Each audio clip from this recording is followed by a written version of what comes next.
ಸುದೀಪ್ ಅವರು ಸಿಗರೇಟ್ ಬಿಟ್ಟಿದ್ದು ಹೇಗೆ? ಅವರ ಫಿಟ್ನೆಸ್ ಸೀಕ್ರೆಟ್ ಏನ್ ಗೊತ್ತಾ? ನಟ ಸುದೀಪ್ ಅಂದ್ರೆ ಅದೆಷ್ಟು ಅಭಿಮಾನಿಗಳ ಪಾಲಿಗೆ ಆರಾಧ್ಯ ದೈವವಾಗಿದ್ದಾರೆ. 52 ವರ್ಷ ವಯಸ್ಸಾದರೂ ಕೂಡ ಫಿಟ್ ಅಂಡ್ ಫೈನ್ ಆಗಿದ್ದಾರೆ. ಅನೇಕ ಜನರು ಅವರಿಗೆ 52 ವರ್ಷ ವಯಸ್ಸಂದ್ರೆ ನಂಬೋದಕ್ಕೆ ಸಾಧ್ಯ ಆಗೋದಿಲ್ಲ. ನೋಡಲು 25ರಿಂದ 30 ವರ್ಷದ ಹುಡುಗರಂತೆಯೇ ಅವರು ಕಾಣ್ತಾರೆ. ಇನ್ನು ಸುದೀಪ್ ಅವರು ತುಂಬಾನೇ ಸಿಗರೇಟ್ಗೆ ಅಡಿಕ್ಟ್ ಆಗಿದ್ರಂತೆ. ಆದ್ರೆ ಅವರು ಏಕಾಏಕಿ ಸಿಗರೇಟ್ ಸೇದೋದನ್ನ ಬಿಟ್ಬಿಟ್ರು. ಅವರ ಫಿಟ್ನೆಸ್ ಸೀಕ್ರೆಟ್ ಏನು, ಅವರು ಸಿಗರೇಟ್ ಬಿಡೋದಕ್ಕೆ ಕಾರಣ ಏನು ಅನ್ನೋದನ್ನ ತಿಳಿದುಕೊಳ್ಳುವ ಆಸಕ್ತಿ ನಿಮಗೂ ಇದ್ರೆ ಎಲ್ಲೂ ಕೂಡ ಸ್ಕಿಪ್ ಮಾಡದೆ ಈ ಸ್ಟೋರಿ ನೋಡಿ. ಸದ್ಯ ಅಭಿನಯ ಚಕ್ರವರ್ತಿ ಸುದೀಪ್ ಅವರು ಮಾರ್ಕ್ ಸಿನಿಮಾದ ಯಶಸ್ಸಿನ ಸಂಭ್ರಮದಲ್ಲಿದ್ದಾರೆ. ಈ ವೇಳೆ ಅನೇಕ ಮಾಧ್ಯಮಗಳಿಗೆ ನೀಡಿದ ಸಂದರ್ಶನದಲ್ಲಿ ತಾವು ಸಿಗರೇಟ್ ಬಿಡಲು ಕಾರಣ ಏನು ಮತ್ತೆ ಅವರು ಊಟ ಹೇಗಿರುತ್ತೆ ಅನ್ನೋದನ್ನ ಹೇಳ್ಕೊಂಡಿದ್ದಾರೆ. ಈ ಬಗ್ಗೆ ಕಂಪ್ಲೀಟ್ ರಿಪೋರ್ಟ್ ಇಲ್ಲಿದೆ ನೋಡಿ. ಸುದೀಪ್ ಅವರು ತುಂಬಾನೇ ಸ್ಮೋಕ್ ಮಾಡ್ತಿದ್ರಂತೆ.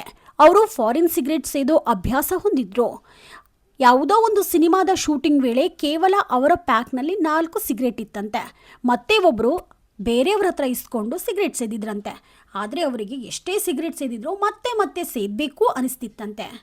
ಆದರೆ ಒಂದಿನ ಅವರು ಕೂತು ಯೋಚನೆ ಮಾಡಿದಾಗ ಸಿಗರೇಟ್ ಎಲ್ಲೂ ನನಗೆ ಕಂಟ್ರೋಲ್ ಮಾಡ್ತಿದೆ ಅಂತ ಅವರಿಗೆ ಅನಿಸಿದೆ. ಹೀಗಾಗಿ ಅವರು ಸಿಗರೇಟನ್ನೇ ಸೇದೋದು ಬಿಟ್ರಂತೆ. ಇವತ್ತಿಗೂ ಕೂಡ ಸುದೀಪ್ ಅವರು ಸಿಗರೇಟ್ ಸೇದೋದಿಲ್ಲ. ಇನ್ನು ಸುದೀಪ್ ಅವರು ಅಡಿಗೆ ಮಾಡೋದ್ರಲ್ಲಿ ಕೂಡ ಎತ್ತಿದ ಕೈ. ಆದರೆ ಅವರ ಊಟ ಮಾತ್ರ ತುಂಬಾನೇ ಸಿಂಪಲ್ ಆಗಿರುತ್ತೆ. ಒಂದೊಳ್ಳೆ ದಾಲ್ ಅನ್ನ ಇದ್ರೆ ಸಾಕು. ನಾನು ಅತಿಯಾದ ಖಾರ ಆಗಲಿ ಮಸಾಲೆ ಇರೋ ಅನ್ನವನ್ನೇ ಆಗಲಿ ಊಟ ಮಾಡೋದಿಲ್ಲ ಎಂದು ಸುದೀಪ್ ಅವರು ಹೇಳ್ಕೊಂಡಿದ್ದಾರೆ. ಇನ್ನು ಸುದೀಪ್ ಅವರ ಆಪ್ತರು ಹೇಳೋ ಪ್ರಕಾರ ಅವ್ರ ಊಟ ಹೇಗಿರುತ್ತೆ, ಅವ್ರ ಡಯಟ್ ಹೇಗಿರುತ್ತೆ, ಅವ್ರ ಜಿಮ್ ಹೇಗಿರುತ್ತೆ ಅನ್ನೋದನ್ನ ಹೇಳ್ತೇವೆ. ಹಾಗಿದ್ರೆ ಸುದೀಪ್ ಅವರ ದಿನಚರಿ ಹೇಗಿರುತ್ತೆ ಅನ್ನೋದನ್ನ ಹೇಳ್ತೇವೆ ನೋಡಿ. ಅದೆಷ್ಟೋ ಜನರು ಬೆಳಗ್ಗೆ 11 ಗಂಟೆ ಆದರೂ ಟಿಫನ್ ಕೂಡ ಮಾಡಿರೋದಿಲ್ಲ. ಆದರೆ ಸುದೀಪ್ ಅವರು ಬೆಳಗ್ಗೆ 11:30 ಆಗೋದ್ರೊಳಗೆ ಮಧ್ಯಾಹ್ನದ ಊಟವನ್ನೇ ಮುಗಿಸಿರ್ತಾರಂತೆ. ಇನ್ನು ಸಂಜೆ 6 ಗಂಟೆ ಒಳಗೆ ರಾತ್ರಿ ಊಟ ಮಾಡ್ತಾರಂತೆ. ಅವ್ರು ಎಲ್ಲೇ ಹೋದರೂ ಬಂದರೂ ಕೂಡ ಅವರೊಟ್ಟಿಗೆ ಸಣ್ಣದಾದ ಒಂದು ಜಿಮ್ ಇರುತ್ತಂತೆ. ಸಮಯ ಸಿಕ್ಕಾಗ ವರ್ಕೌಟ್ ಮಾಡ್ತಾರೆ. ನೋಡಿದ್ರಲ್ಲ, ಇದೆಲ್ಲವೂ ನಟ ಸುದೀಪ್ ಅವರ ಫಿಟ್ನೆಸ್ ಸೀಕ್ರೆಟ್ ಆಗಿದೆ.